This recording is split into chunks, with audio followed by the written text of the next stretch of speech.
What's up bro, j'espère que tu vas bien, c'est Eli MLG et je suis content de te faire une nouvelle vidéo. Alors je me suis déjà dans un premier temps, j'espère que tu vas bien, que tout se passe bien pour toi. J'ai reçu un commentaire vraiment positif concernant le dernier post sur le changement d'environnement et je pense qu'on peut rester sur le même thème. Et ça m'a inspiré, donc c'est pour ça que je me permets de te faire une nouvelle vidéo concernant ce sujet. Si ce type de contenu t'intéresse, n'hésite pas à me le faire comprendre par ton like, ton partage, ton commentaire, bien entendu. C'est toujours important pour le référencement de la chaîne. Ce que l'on va voir aujourd'hui, c'est tout simplement comment te créer un environnement de réussite. Parce que c'est bien beau de dire qu'il faut changer son environnement, mais tu as aussi cette capacité et cette possibilité de te créer un environnement de réussite. D'accord? Et je vais t'expliquer point par point, clé par clé, comment tu vas pouvoir te créer ton environnement de réussite. Alors, la première étape, lorsque tu veux te créer un environnement de réussite, c'est de tout simplement faire un tri. Il faut que tu fasses ce fameux tri qui est super important pour toutes les personnes qui veulent du changement. D'accord ? Quand je parle de tri, ça peut être tout simplement le fait de changer la disposition de ton logement, de ta chambre, le fait de tout simplement jeter beaucoup de choses qui te sont néfastes pour qu'il y ait un environnement de propreté, que ce soit beaucoup plus sain, que ce soit tout simplement un nettoyage au Karcher en vue de tout ce qui se passe, tout simplement faire un nettoyage drastique. Tu vas tout nettoyer et tout trier.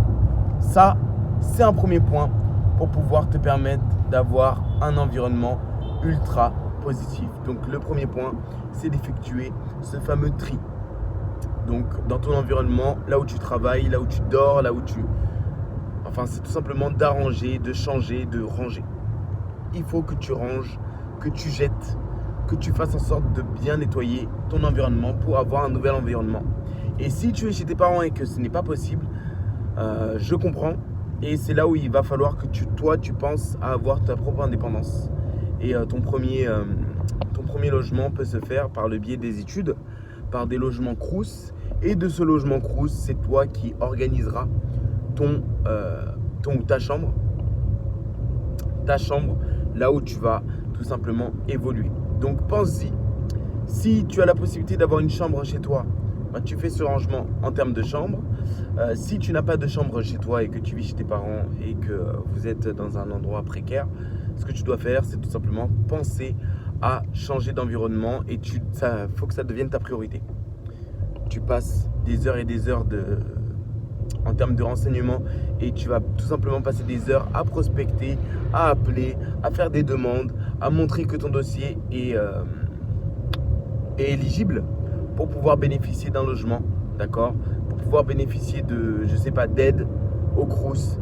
Et c'est les personnes qui se bougent le plus, qui se motivent le plus, qui vont se déplacer à l'Académie de Versailles. Pour moi, c'était à l'Académie de Versailles quand j'ai pris la décision d'avoir ma chambre étudiante quand j'étais dans une situation précaire. J'ai pris tout simplement la décision d'avoir une chambre étudiante. Donc j'ai pris ce courage à deux mains pour pouvoir faire des démarches et changer les choses. Donc, à partir du moment où tu le voudras, tu pourras. Ça, c'est le premier point, c'est d'effectuer ce rangement, d'assainir cet environnement de là où tu vis. Deuxième moyen pour changer d'environnement, c'est tout simplement moins voir les amis qui sont néfastes. Donc l'entourage qui est néfaste.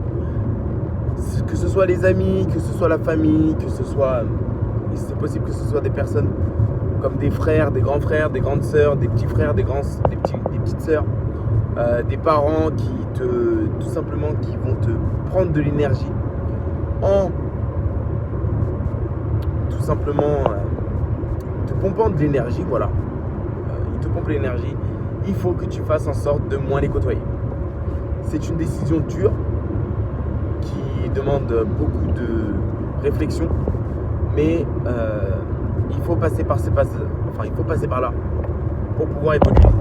Donc pense à tout simplement changer et moins voir les personnes qui te sont néfastes. Si c'est des amis, tu peux tout simplement les supprimer et commencer à vraiment moins les voir. Ça veut dire qu'à chaque fois qu'ils t'appellent, tu dis que tu ne peux pas, que tu n'es pas disponible. Et à force, le tri va se faire naturellement. Ne t'en fais pas par rapport à ça. D'accord ? Mais il faut penser à changer. Ok ? Donc ça, c'était le deuxième point. Et le troisième point, c'est pour changer d'environnement. C'est tout simplement pour te créer un environnement positif. C'est d'attirer du positif. Donc, il faut que tu utilises des outils comme le Vision Board. Donc, qu'est-ce que c'est le Vision Board ? Je t'ai fait une vidéo précédente concernant le Vision Board. Il faut que tu te crées des audios et que tu écoutes des audios qui te ramènent du positif. Tu tapes YouTube, pensée positive. Tu as des vidéos qui sont ultra qualitatives de plusieurs heures et tu te bombardes le cerveau à écouter ces types d'audio pour avoir un nouvel élan et une nouvelle mentalité qui est beaucoup plus positive que celle que tu as actuellement. Donc, par étape, la première, c'est le tri. La deuxième, c'est de moins côtoyer les personnes négatives. Et les troisièmes, c'est de t'imprégner d'images, de sons, de sonorités, de langage, que même ton langage change pour que tu aies du positif dans ta vie. Et à partir de ce moment-là où tu vas effectuer ces 3 changements, tu seras inarrêtable et tu verras que ton environnement va se créer et que tu auras un environnement positif pour évoluer. C'était l'IMLG, j'espère que ça t'a plu, j'espère que tu m'entends bien. En tout cas, ça m'a fait plaisir de te faire cette vidéo. Je te dis à très vite pour la prochaine vidéo. Ciao, ciao.